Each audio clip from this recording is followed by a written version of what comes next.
Hi, my name is Sarah Kane-Smart, and I'm here with Dr. Ted Kostick. We were going to talk today about disc herniations and their treatment and cause. So we are taking questions today. If you have one, you can post it in the comments section, and we'll get to that at the end of the segment.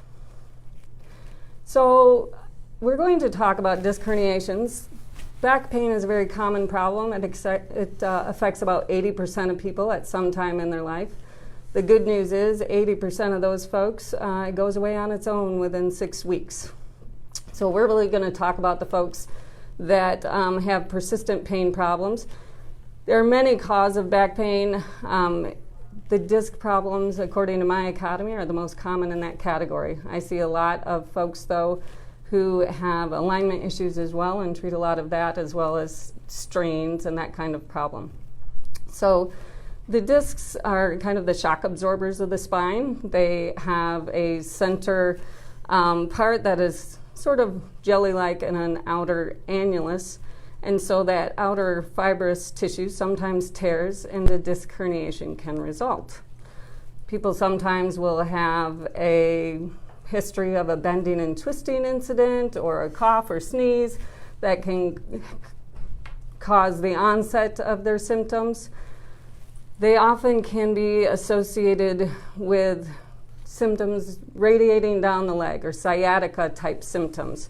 When the disc herniates, it often herniates out to the back and the side, and that is where the nerves tend to sit. And so if the disc herniation is substantial, it will cause radiating leg pain in a given pattern.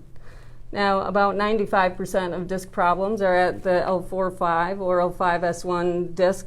And so we know that those tend to cause pain or sometimes numbness down into the lateral calf or the posterior calf and the top or bottom of the foot, depending on which level is involved. Our patients report their pain to be increased with bending activities, sitting, driving in the car. That kind of activity is provocative to them. Sit-ups can be provocative as well. So we usually have people avoid those in the setting of an acute disc herniation. And of course lifting. And lifting, yes, especially with things far away from your body.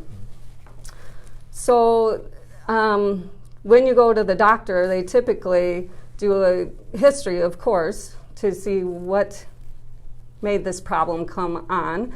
You should not be surprised if you're a young, healthy person if they don't get x-rays at that visit, because x-rays often do not show anything in somebody who's under the age of 50 without a trauma. Now, if there are certain parts of the history that are there, things such as, progressive weakness or bowel or bladder accidents, your doctor is going to jump to get imaging studies sooner rather than later, but oftentimes we'll start conservative care without having an x-ray based on exam findings. So we'll look to see if there is tightness in the muscles. I look at alignment issues as well, so we look to see if there's a problem with that. We look to see if certain activities or certain physical exam tests increase your pain or not. And then we look at strength and sensation and reflexes, and we look for a pattern of problems on those exam findings that would fit with a certain level of your back. Then we start with treatment. Treatment can include ice or heat. It can include physical therapy. Sometimes chiropractic users will get on the decompression table, and that's often helpful for people who have disc herniations.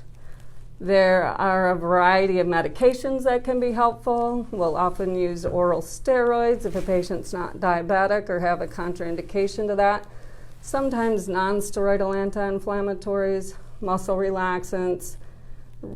Narcotics are used rarely in the acute setting, only for very severe pain. And then if the pain has been going on for more than 3 months, there are some medicines that we use for chronic pain to help with that treatment. If that initial conservative care with things like medicines, therapy, and chiropractic treatment aren't effective, then we might move to getting an MRI or a CAT scan if a patient has a pacemaker or another reason they can't have an MRI. MRIs, though, I tell my folks before I order them, are very commonly show disc bulges, even in people without pain. There was a very good study done decades ago where they looked at MRI scans in healthy people with no pain. And really, over 52% of people were shown to have a disc bulge on that study. So 23% had a disc herniation. So when we order an MRI, we try not to get too excited about mild disc bulges. We really are looking for a disc problem that fits with the patient's pain pattern and also with the side of the body that they're experiencing pain, whether it's the right or the left leg. And then we can decide upon further treatment. Now, after the MRI, we might change and use a different kind of medicine. We might order injections. So oftentimes we'll do epidural injections into the spine, and that puts the steroid right by the disc and nerve that are irritated. When those things are not found to be of benefit, then we turn to our friend the surgeon if their pain fits in the appropriate pattern for the disc problem. Well, thank you for that introduction, Sarah. And just to reiterate what Sarah said is that most of the time, 80 or even 90% of the time, most disc herniations or bulges do resolve without any surgical intervention. And typically what we're looking at is somewhere in a time frame between 6 to 12 weeks, depending on where you look for your information. Most of the time we try those conservative therapies for at least 6 weeks. And as long as we're seeing improvement, people generally do fall into that first category of 80 or 90% improving without surgery. Unless someone is having progressive problems with increasing pain or increasing weakness, we generally continue to try those therapies till about 3 months, unless something like an MRI or a CT mammogram shows that there's a large disc herniation or a reason for us to be concerned and have surgery sooner than that. Generally speaking, what I look for on an MRI, like Sarah said, is also to confirm that that disc herniation or disc bulge or disc extrusion matches up with the patient's symptoms to ensure that we're operating on the correct spot. Because there are multiple levels in the spine and multiple areas you can have a disc herniation, again, as Sarah said, we can have disc herniations that aren't symptomatic. So we want to ensure that that disc herniation is causing the symptoms. So if we're unsure, we can do things like get more injections or have what's called a diagnostic injection to show us that is the correct spot to do surgery on. Most commonly, there are 2 ways to do disc surgery. The traditional way is an open method where we make an incision directly over your spine and access your spine by removing some or taking some of your muscle and moving it out of the way and removing some bone and then some ligament and then accessing that disc herniation and removing it from irritating the nerve or the nerves where we see it on the MRI. There's also a method called a microdiscectomy or a tubular discectomy where we use a tube and a microscope to do things more minimally invasive. That's the most common way that I performed disc herniation surgery, and that just allows us to make a smaller incision, cause less soft tissue disruption, and remove that disc herniation with less trauma so that you have less pain post-operatively in the surrounding structures, and hopefully get up and active a lot faster than if you had the more traditional surgery. And again, those times that I do surgery are even less than 1 out of 10 times out of all the patients that I see. So we typically recommend conservative care, and for those cases, again, that either have a progressive deficit or problem with their nerve or their leg or too much pain to handle conservative care, those are the ones that we tend to move towards surgery for. So that's kind of a brief synopsis of conservative versus surgical care.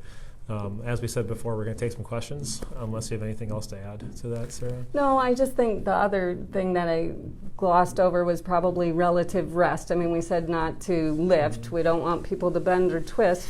And sometimes people tell me that they were in bed for a week. Well, we really don't want you to be in bed for a week with this, because when we don't do things, we get stiffer. And so the rest piece is all relative, you know? That's a good point. That's a good point. Yeah. We don't want heavy lifting. We don't want bending or twisting, but we also don't want people to lie in bed for weeks at a time. So staying active, even if it's to a lesser extent than normal, is important. But anything that causes sharp pain should be stopped and maybe go to a less aggressive level of activity. And I guess getting back to what we expect after surgery, I didn't really touch on that. Someone may ask that question. Is typically the surgery for a disc herniation can take anywhere between a half hour to an hour and a half, depending on the complexity of the surgery. The process takes a lot longer to be in and out of the hospital. Most folks go home the same day from the surgery. You're typically restricted for about 6 weeks afterwards, where we basically have the same restrictions you had before the surgery of no repetitive bending or lifting or twisting or lifting more than 10 pounds. And then we usually gradually get you back to normal activity after that 6 weeks. Some people need some physical therapy to work on strengthening of their core, which can help decrease the risk of future injuries, or increasing strength in their leg or their ankle or their foot if they had some weakness before the surgery. And flexibility of the leg muscles. And also flexibility. Yes, that's key to keeping the back healthy long term. All right. Are there any questions? No. There's no questions right now. All right. If you guys have any questions or have any future concerns, we're happy to talk about your issues. We're happy to. We're both seeing appointments for back pain and disc herniations. We're happy to answer questions in those appointments, or you can get a hold of us and make an appointment through our website.